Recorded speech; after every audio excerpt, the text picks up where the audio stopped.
Hello friends, welcome to civil staff Himachal. Civil staff Himachal के YouTube platform पे आप सभी का बहुत बहुत स्वागत है। मेरा नाम है रोहित और आज की हमारी क्लास के अंदर स्टूडेंट्स हम डिस्कस करेंगे the daily current affairs of today, that is 4 नवंबर 2023।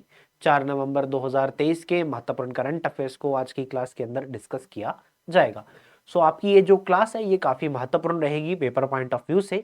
सो आपको इस क्लास को अंत तक देखना है। जो भी स्टूडेंट्स यहाँ पे जुड़े हैं, मैं उम्मीद करता हूँ कि आपको स्क्रीन विजिबल होगी, मेरी आवाज आप लोगों तक प्रॉपर आ रही होगी। आइए आगे बढ़ेंगे, क्लास को प्रोसीड करते हैं। क्लास को प्रोसीड करने से पहले मैं आपको टॉपिक्स जो है वो बता देता हूं कि आज किन किन टॉपिक्स के करंट अफेयर्स को आज हम डिस्कस करेंगे।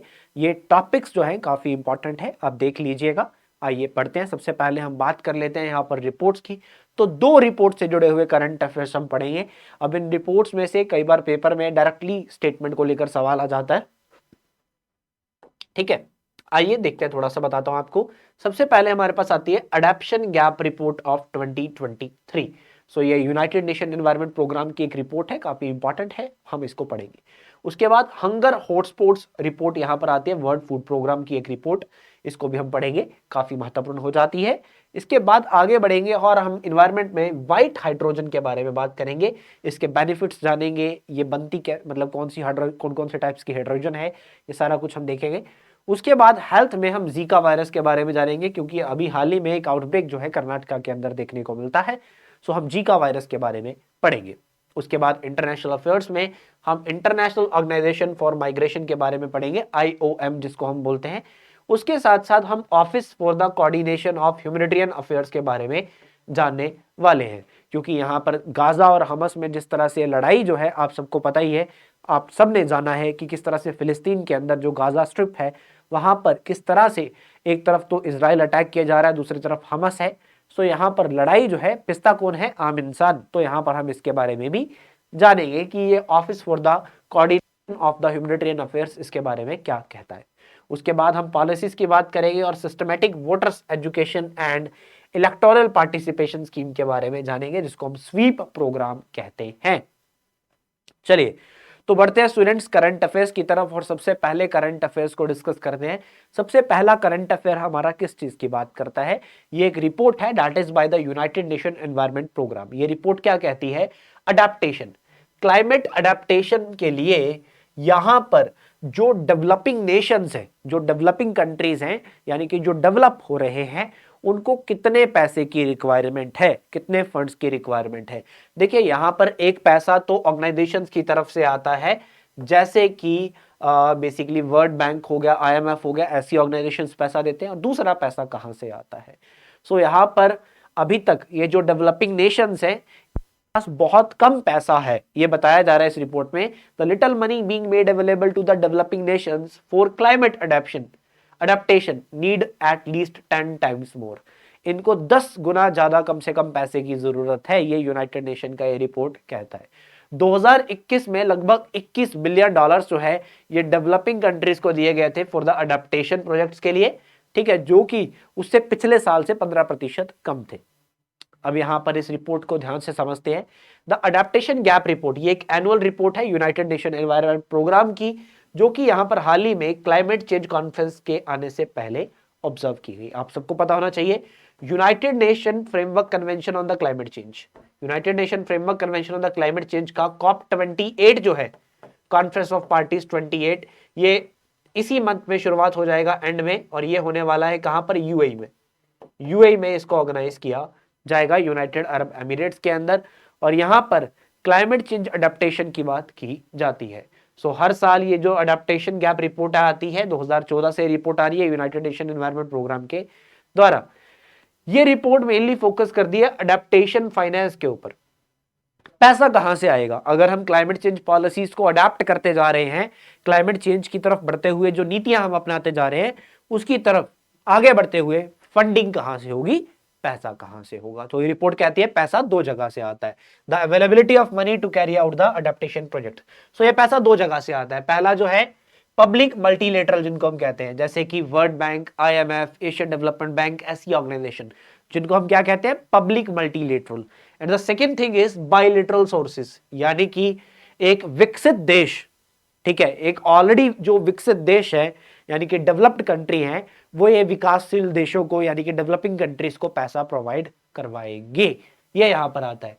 सो चाहे वो वर्ल्ड बैंक से पैसा है, चाहे वो ये डेवलप्ड कंट्री से पैसा, ये 15% कम हो गया है। लगभग 2021 में 21 बिलियन डॉलर देखने को मिला। डोमेस्टिक बजट जो है ये सबसे बड़ा सोर्स देखने को मिलते हैं अडेप्टेशन के लिए, ठीक है, फंडिंग का एक सबसे बड़ा सोर्स देखने को मिलते हैं डेवलपिंग कंट्रीज के अंदर। डेवलपिंग कंट्रीज के अंदर दैट इज 0.2% से लेकर 5% तक अपने गवर्नमेंट जो है अपने बजट्स का क्लाइमेट अडेप्टेशन प्रोजेक्ट्स के ऊपर स्पेंड करती है। 85% ऑफ द कंट्रीज जो है इनका एटलीस्ट एक national level adaptation planning instrument यहां पर वर्क करता है, यानी कि कोई पॉलिसी है, कोई स्ट्रेटजी है, कोई प्लान है जो कि क्लाइमेट चेंज से जुड़ा ही हुआ है। और करंट की स्थिति की बात करते हैं, current global adaptation finance gap की बात करते हैं, तो ये 194 से लेकर 366 बिलियन डॉलर्स पर ईयर देखने को मिल रहा है। और फाइनेंस नीड्स जो है डेवलपिंग कंट्रीज की ये 10 से 18 गुना ज्यादा है जितना हम अभी इनको दे रहे हैं, जितना अभी इनकी डिमांड है, इससे 10 से 18 गुना ज्यादा चाहिए इनको। सो 2% जो है gender tagged international adaptation finance जो है वो जेंडर रिस्पॉन्सिव है।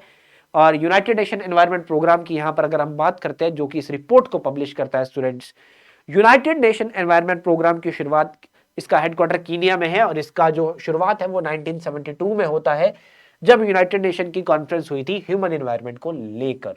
और यहां पर ग्लोबल एनवायरनमेंट एजेंडा जो है सेटअप किया गया था सस्टेनेबल डेवलपमेंट के लिए यूनाइटेड नेशन के अंदर, और यहां पर ये United Nation Environment Programme work करता है। इसका हेडक्वार्टर जो है नैरोबी कीनिया में। बहुत सारे इनिशिएटिव इसके चलते हैं, जैसे कि beat pollution, UN 75, world environment day, wild for life, ये सब है। और बहुत सारी रिपोर्ट भी पब्लिश होती है, जैसे कि एमिशन गैप रिपोर्ट है, अडेप्टेशन गैप रिपोर्ट है जिसको भी हम पढ़ रहे हैं, ग्लोबल एनवायरनमेंट आउटलुक है, फ्रंटियर्स है, इन्वेस्ट इनटू हेल्दी प्लेनेट है। ये सारी रिपोर्ट्स जो है यूनाइटेड नेशन एनवायरनमेंट प्रोग्राम के द्वारा पब्लिश की जाती हैं स्टूडेंट्स। सो काफी महत्वपूर्ण, काफी इंपॉर्टेंट, मैं उम्मीद करता हूं कि आपको समझ में भी आया होगा। एनवायरनमेंट प्रोग्राम की हम यहां पर बात कर रहे हैं। आइए अब अगले करंट अफेयर की बात करते हैं। The next current affair is all about the white hydrogen. हाल ही में दो साइंटिस्ट जिनका नाम क्या है, जैक्विस पिरोनन एंड फिलिपी दे डोनेटो। सो यहां पर नॉर्थ ईस्टर्न फ्रांस के अंदर ये दो साइंटिस्ट ने एक मिशन के ऊपर काम किया, that is to assess the amount of methane in the subsoil of the Lorraine mining basin. But यहां पर इन्होंने क्या देखा, हाइड्रोजन इन्होंने डिस्कवर करी, जहां that is hydrogen concentration deep underground. So इनकी इस रिपोर्ट ने, इनकी फाइंडिंग ने यहां पर एक वास्ट रिजर्वायर जो है हाइड्रोजन का देखा, इंडिकेट किया, and one of the largest deposit of white hydrogen को इन्होंने डिस्कवर कर दिया। सो CNN की ये रिपोर्ट है जो ये बताती है व्हाइट हाइड्रोजन को हम नेचुरल गोल्ड या जियोलॉजिक हाइड्रोजन भी कहते हैं। ये एक नेचुरली अकरिंग हाइड्रोजन है जो कि हाइड्रोजन की एक अच्छी फॉर्म है जो कि अर्थ के क्रस्ट से मिलती है। हाइड्रोजन को जब हम जलाते हैं सो ये वाटर प्रोड्यूस करती है, ये सिर्फ वाटर प्रोड्यूस करती है, और एक तरफ से हम क्लीन एनर्जी सोर्सेस को काउंट करते हैं। और इंडस्ट्रीज जैसे कि एविएशन हो गया, शिपिंग हो गया, स्टील मेकिंग हो गया, ठीक है, इनको हाइड्रोजन से बहुत बेनिफिट देखने को मिलता है, बिकॉज ये एक बेसिकली ऑल्टरनेटिव है रिन्यूएबल्स के against, that is solar and wind की तरह। सो उसी तरह से ज्यादातर कमर्शियल प्रोड्यूस हाइड्रोजन जो है ये एनर्जी इंटेंसिव प्रोसेसेस से निकाली जाती है, that is powered by the fossil fuels. So hydrogen की बहुत सारी टाइप्स है जो कि कलर से यहाँ पर आती है, ठीक है, कलर्स के द्वारा हम कैटेगराइज करते हैं। जैसे ग्रे कलर दिखता है तो मीथेन गैस से आई है, ब्राउन कलर दिखता है तो कॉल से आई है, ब्लू कलर दिखता है तो ये ग्रे के जैसी होती है बट एमिशन होता है इसके अंदर। इसके साथ येलो देखेंगे तो ये हाइड्रोजन वो होती है जो कि इलेक्ट्रोलाइसिस के प्रोसेस के थ्रू आती है, थ्रू द सोलर एनर्जी। उसके बाद पर्पल और पिंक हाइड्रोजन जो है ये इलेक्ट्रोलाइसिस आती है न्यूक्लियर पावर से।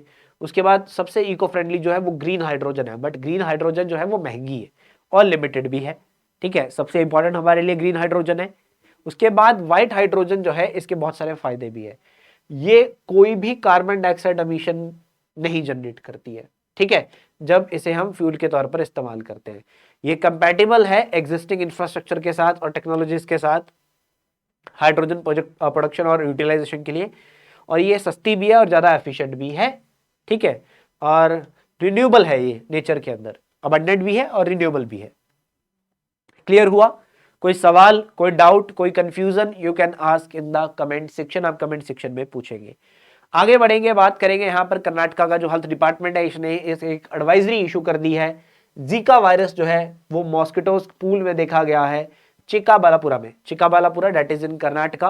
कर्नाटका के अंदर कर्नाटका के हेल्थ डिपार्टमेंट ने, डिस्ट्रिक्ट अथॉरिटीज ने ये सब देखा। ठीक है, चिकाबालापुरा एक डिस्ट्रिक्ट है कर्नाटका का जहां पर जीका वायरस देखा गया।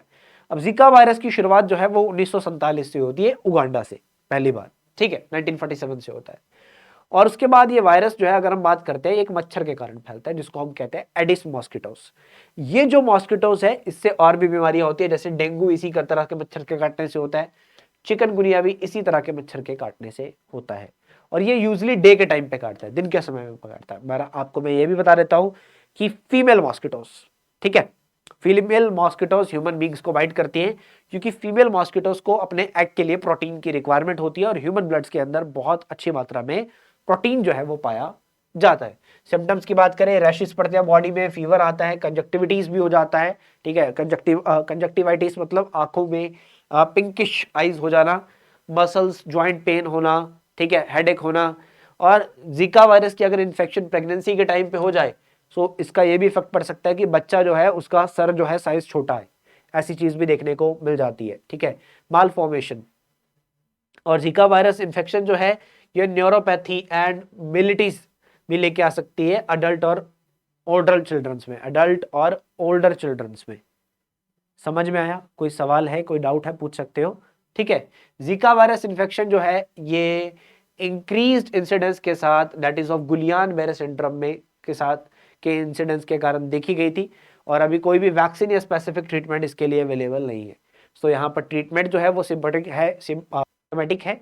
कहने का मतलब बात क्या है कि अगर बुखार है तो बुखार की दवाई देते हैं, कोल्ड हो रहा है तो कोल्ड की दवाई दे रहे हैं, रैशेस पड़ रहे हैं तो रैशेस के लिए क्रीम लगाने को दे रहे हैं। इस तरह से इसका इलाज चलता है, बट कोई पर्टिकुलर दवाई इसके लिए, जीका वायरस के लिए नहीं बनाई गई है हमारे पास आज तक। चलिए आगे बात करेंगे एक रिपोर्ट की, hunger hotspots report of the food and agriculture organisation and world food programme. So इन दोनों ने मिलकर इस रिपोर्ट को पब्लिश किया है, हंगर हॉटस्पॉट्स रिपोर्ट यहां पर आती है। तो अक्टूबर 2023 का हंगर हॉटस्पॉट रिपोर्ट जो है वर्ल्ड फूड प्रोग्राम और फूड एंड एग्रीकल्चर ऑर्गेनाइजेशंस लेके आते हैं, और ये बताता है कॉम्प्लेक्सिटी एंड इंटरेक्शन जो है, ठीक है, क्लाइमेट इंपैक्ट्स जो है, इकोनॉमिक शॉक्स जो है, ये बताता है यहाँ पर। ठीक है, सो ये रिपोर्ट जो है 18 हंगर हॉटस्पॉट्स को आइडेंटिफाई करता है। ठीक है, टोटल 22 कंट्रीज और यूनियन टेरिटरीज के, 22 कंट्रीज और उनकी टेरिटरीज के अंदर।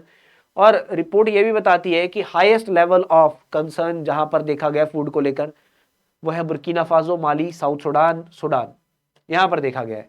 ठीक है, और हाल ही में फिलिस्तीन में भी ऐसा देखने को मिलता है, फिलिस्तीन में भी ये सब देखने को मिल रहा है। और वर्ल्ड फूड प्रोग्राम की बात करते हैं तो ये एक इंटरनेशनल ऑर्गेनाइजेशन है जिसकी शुरुआत 1961 में होती है by the food and agriculture organisation and the United Nation General Assembly. ये दुनिया का सबसे बड़ा ह्यूमैनिटेरियन ऑर्गेनाइजेशन है जो कि दुनिया में फूड की बात करता है, हंगर रेट को जीरो करने की बात करता है, स्कूल मील्स को प्रोवाइड करवाता है। ठीक है, दुनिया भर में हर व्यक्ति को खाना मिले, भोजन मिले, ये वर्ल्ड फूड प्रोग्राम इस बात की इंश्योरिटी करता है। और इसका जो हेडक्वार्टर है वो रोम में है और 80 देशों में इसके ऑफिसेज है, और इसका एक ही मकसद है, that is to eradicate the food insecurity and nutrition by 2030। That is our second sustainable development goal, जो कि बात करता है जीरो हंगर की। क्लियर? World food programme. ठीक है, वर्ल्ड फूड। चलिए स्टूडेंट्स आगे बढ़ेंगे अगले करंट अफेयर की तरफ। अगला current affair my dear students is all about the NCERT. जी हाँ, so the National Council for the Educational Research and Training, that is the NCERT, so ये और ज्यादा कंटेंट जो है इलेक्टोरल लिटरेसी को लेकर ऐड करेगा अपनी किताबों के अंदर, ये यहाँ पर बताया गया है, क्योंकि इलेक्शन कमीशन ऑफ इंडिया और मिनिस्ट्री ऑफ एजुकेशन के बीच में एक मेमोरेंडम ऑफ अंडरस्टैंडिंग साइन होता है। Clear? So national council of educational research and training और यहाँ पर मिनिस्ट्री ऑफ एजुकेशन जो है, ये मिलकर टेक्स्ट बुक के अंदर ज्यादा डाटा जो है वो लेके आएंगे इलेक्टोरल लिटरेसी को लेकर, यानी कि जो चुनावी हमारी साक्षरता होती है उसको ये बढ़ाएंगे। सो क्लास 6 से लेकर 12वीं तक सभी स्कूलों में यहाँ पर इसको पढ़ाया जाएगा। क्लियर? सर्कुलर कुरिकुलर फ्रेमवर्क में ऐड किया जाएगा। सो एमओयू जो है साइन किया गया इलेक्शन कमीशन और द मिनिस्ट्री ऑफ एजुकेशन के बीच में, और इलेक्शन कमीशन ऑफ इंडिया का एक फ्लैगशिप इनिशिएटिव यहां पर एक्सटेंड हो जाता है जिसको हम कहते हैं स्वीप प्रोग्राम। ये स्वीप क्या है? Systematic voters education and electoral participation programme, schools and colleges में। सो यहाँ पर जो वोटर्स पार्टिसिपेशन है उसको बढ़ाने के लिए ये इनिशिएटिव लॉन्च किया गया था भारत सरकार के द्वारा, और बेसिकली इसका मेन पर्पस यही था इलेक्टोरल लिटरेसी लेकर आना, that is systematic voters education and electoral participation programme. So election commission of India ने वोटर्स एजुकेशन के लिए इसको लॉन्च किया था, इसको 2009 में शुरू किया था। इसका प्राइमरी गोल यही है कि हमें पार्टिसिपेटिव डेमोक्रेसी लेके आनी है इंडिया के अंदर, और एनकरेज करना है सभी सिटीजन्स को कि वो वोट करें और बेसिकली इलेक्शन के प्रति जागरूक रहे, ये सारी चीजें।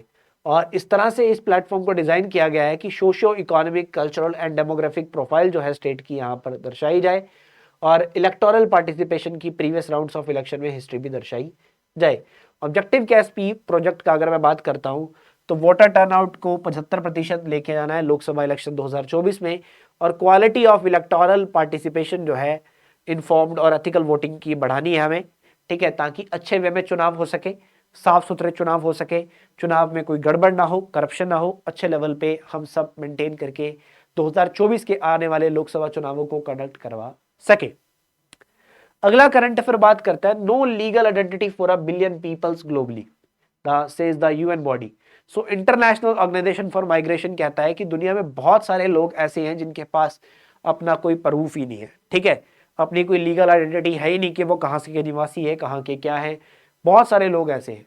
सो कोई लीगल आइडेंटिटी और right based return management conference जो है अभी ऑर्गेनाइज की गई थी इंटरनेशनल ऑर्गेनाइजेशन फॉर माइग्रेशन के द्वारा, ये यहाँ पे कोपेनहेगन डेनमार्क में ऑर्गेनाइज किया गया था।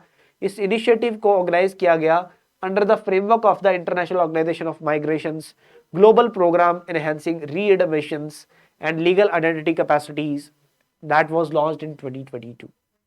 सो इसका मेन पर्पस यही था, that is to promote dialogue between countries of region and destination without legal entities के जो पीपल है। तो लगभग 1 बिलियन के आसपास लोग जो हैं उनके पास लीगल आइडेंटिटी है ही नहीं, और वो किसी देश की सरकार को, किसी राज्य को दिखाई नहीं देते हैं, उनको कुछ भी नहीं मिलता है। क्लियर? सो लगभग बहुत समय तक वो इधर से उधर शफल होते रहते हैं, कहीं भी उनको परमानेंट जगह जो है वो रहने को नहीं मिल पाती है, कभी इधर जा रहे हैं कभी उधर जा रहे हैं। और इंटरनेशनल ऑर्गेनाइजेशन फॉर माइग्रेशन एक इंटर गवर्नमेंटल ऑर्गेनाइजेशन है जो कि माइग्रेशन को लेकर बहुत सारे कंसर्न सामने लेके आती है। 1951 में इसकी शुरुआत होती है वर्ल्ड वार 2 से डिस्प्लेस्ड हुए लोगों के लिए, और एक परमानेंट ऑब्जर्वर स्टेटस जो है यूनाइटेड नेशन जनरल असेंबली के द्वारा इसको दिया गया था 1992 में, और जिनीवा स्विट्जरलैंड में इसका हेडक्वार्टर है। 175 देश इसके मेंबर हैं। क्लियर? 175। क्लियर हो रहा है? कोई सवाल है तो पूछ सकते हो। आगे बढ़ेंगे, बात करते हैं that is the United Nation seeks the $1.2 billion in aid to help Gaza West Bank residents. So यहाँ पर गाजा में जो रहने वाले लोग हैं उनको सहायता करने के लिए $1.2 बिलियन की जरूरत यहाँ पर पड़ रही है। सो office for the coordination of the humanitarian affairs under the United Nations has launched an emergency aid appeal of $1.2 billion to help some 2.7 million people in the Gaza and the West Bank। ये जो United nation का office for the coordination of the humanitarian affairs है, इसकी शुरुआत दिसंबर 1991 में होती है। ये office of the United nation disaster relief coordinator को रिप्लेस करता है। 2 हेडक्वार्टर इसके जिनीवा और न्यूयॉर्क के अंदर, और इसके एक अंडर सेक्रेटरी जनरल होते हैं that is for the humanitarian affairs and emergency relief coordinators, जिनका टर्म 5 साल का होता है।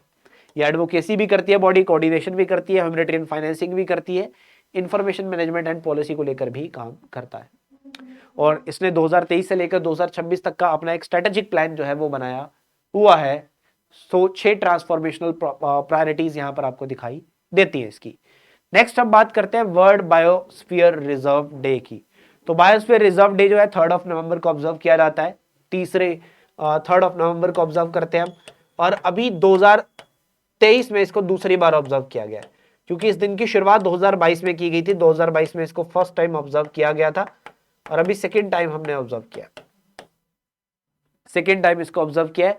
तो वर्ल्ड बायोस्फीयर रिजर्व डे जो है 3 नवंबर को ऑब्जर्व किया गया है, और 2022 में 41st सेशन जब यूनेस्को जनरल असेंबली का हो रहा था, जनरल कॉन्फ्रेंस का हो रहा था, तब यहाँ पर international day for biosphere reserve की शुरुआत की गई थी। बायोस्फीयर रिजर्व एक ऐसे प्रोटेक्टेड एरियाज होते हैं जो कि प्लांट्स और एनिमल्स के कंजर्वेशन के लिए बनाए जाते हैं। नॉट ओनली द प्लांट्स और एनिमल्स बट ह्यूमन बींग्स भी यहाँ पर अपनी डिपेंडेंसी के लिए जाते हैं। ह्यूमन बींग्स भी यहाँ पर डिपेंड होते हैं ऐसे प्रोटेक्टेड एरियाज के ऊपर अपनी लिवलीहुड एक्टिविटीज को लेकर। ये जो बायोस्फीयर रिजर्व्स है ये बैलेंस बनाते हैं इकोनॉमिक और सोशल डेवलपमेंट के अंदर, और इसके साथ साथ they are nominated by the national governments and remain under the sovereign jurisdiction of the states. Clear? चलिए आगे बढ़ेंगे। These are designated under the Intergovernmental Man and the Biosphere Reserve Program by the Director General of UNESCO। Clear? और ये जो man and biosphere reserve programme है that is of the UNESCO, ये एक inter governmental scientific programme है जो कि यहाँ पर साइंटिफिक बेसिस के ऊपर एक एस्टेब्लिश करता है एक scientific basis for to enhance the relationship between people and their environment. लोगों को और वातावरण के बीच में एक रिश्ता क्रिएट करता है, एक रिश्ता क्रिएट करता है। यूनेस्को के हिसाब से 748 बायोस्फीयर रिजर्व जो है 134 देशों में है और 22 ट्रांसबाउंड्री साइट्स जो है यहाँ पर देखने को मिलती है। And the impact the lives of more than 250 million peoples in 134 countries. 12 sites जो है यहाँ पर भारत देश में ही देखने को मिलती है। सो दोस्तों ये आज का हमारा करंट अफेयर्स था। अब हम एमसीक्यूज को देख लेते हैं। ठीक है, सैटरडे को ये क्लास जो है वो रिकॉर्डेड होती है, अदरवाइज बाकी डेज में लाइव मिलती है आपको। तो आइए एमसीक्यूज जो है वो देख लेते हैं क्या क्या कहते हैं हमारे एमसीक्यूज। तो फर्स्ट एमसीक्यू क्या कहता है, आइए देखते हैं। The adaptation gap report is an annual publication from United Nations Environment Programme. As per the latest report current global adaptation finance gap is 194 to 366 million dollars per year. इसका headquarter Rome Italy में है और इसको 1992 में बनाया गया था United Nation conference on the human environment को लेकर। अब यहाँ पर पहला स्टेटमेंट बिल्कुल सही है, सेकंड में बिल्कुल सही है, थर्ड और फोर्थ गलत है। ठीक है, फर्स्ट इज करेक्ट क्योंकि यूनाइटेड नेशन एनवायरनमेंट प्रोग्राम इसको पब्लिश करता है और एनुअली करता है और 194 से लेकर 366 बिलियन डॉलर पर ईयर इसने पब्लिश भी किया। इसका हेडक्वार्टर रोम इटली में नहीं है, नैरोबी कीनिया में है और 1992 में नहीं बना था ये। तो first and second is correct. Option A should be the right answer. आगे बढ़ेंगे अगले सवाल की तरफ। अगला सवाल क्या कहता है, white hydrogen naturally occurring from form of hydrogen from earth crust, grey hydrogen from methane gas with captured emission, brown hydrogen from electrolysis using the nuclear power, green hydrogen produce using renewable source energy to split water. अब यहां पर अगर आप देखेंगे तो पहला statement भी correct, ठीक है, सेकंड वाला गलत हो जाता है, थर्ड वाला भी गलत हो जाता है, फोर्थ वाला करेक्ट हो जाता है। तो फर्स्ट एंड फोर्थ यहां पे करेक्ट हो जाता है। So option D should be the right answer. Option D हमारा सही उत्तर हो जाएगा। जीका वायरस एक mosquito borne flavivirus first disease है, पहली बार कीनिया में देखा गया था, उगांडा में देखा गया था। The virus is spread by Anopheles, no, Aegypti mosquito से होता है। And Zika virus infection during pregnancy can cause microcephaly in infants, जिसका मतलब है कि बच्चे छोटा होता है। And there is no vaccine, ये भी बात सही है, करेक्ट बताएंगे। थर्ड और फोर्थ इज करेक्ट, थर्ड और फोर्थ स्टेटमेंट करेक्ट है। ऑप्शन सी करेक्ट आंसर हो जाएगा। आगे बढ़ेंगे अगले सवाल की तरफ। अगला सवाल क्या कहता है, Hunger Hotspots report is released by the World Food Program and the Food and Agriculture Organization. The World Food Program is headquartered in Rome, Italy. देखिए फूड एंड एग्रीकल्चर ऑर्गेनाइजेशन का हेडक्वार्टर जो है वो रोम इटली में है, ठीक है, और दूसरे का भी यहाँ पर हेडक्वार्टर कहाँ है, इटली में। सो यहाँ पर दोनों के दोनों करेक्ट है। ऑप्शन सी राइट आंसर हमारा हो जाएगा। आगे बढ़ते हैं। Systematic voters education and electoral participation programme is the flagship programme of election commission of India. As per the document of 2022 to 2025 SPEEP aims as the increased voter turnout to 85% in the Lok Sabha elections of 2024। अब यहाँ पर incorrect वाला बताएंगे। हमारा जो second state है ये incorrect है, फर्स्ट वाला करेक्ट है। ऑप्शन बी हमारा राइट आंसर हो जाएगा क्योंकि 2022 से 25 ईयर गलत दिया हुआ था। A legal identity and right based return management conference was organized by International Organization for Migrations at Stockholm, and the International Organization for Migration was established in 1920 to help the resettle people displaced by the World War I। अब दोनों की दोनों statement आपको गलत दिखाई दे रही होगी यहाँ पर, सो हम कहेंगे neither one nor two, neither one nor two, क्योंकि दोनों की दोनों गलत दिखाई दे रही है। आइए 7वें क्वेश्चन की तरफ बढ़ते हैं। Office for the coordination of humanitarian affairs is led by the United nation secretary general, it was led by the UNESCO secretary general and it was 2 headquarter locations. This one is correct. Option B is correct.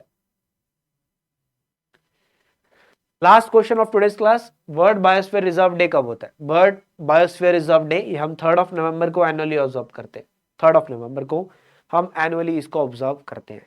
सो इसी के साथ साथ आज की हमारी current affairs की class की समाप्ति होती है और मैं उम्मीद करता हूं कि आपको सब कुछ समझ में आ गया होगा। किसी भी स्टूडेंट को कहीं पे कुछ भी सवाल रहा हो, डाउट रहा हो, कुछ भी समझ में नहीं आया, you can ask in the comment section. Class अच्छी लगी होगी तो लाइक कमेंट शेयर करना मत भूलिएगा। बहुत बहुत धन्यवाद students, thank you so much, have a good day, thank you.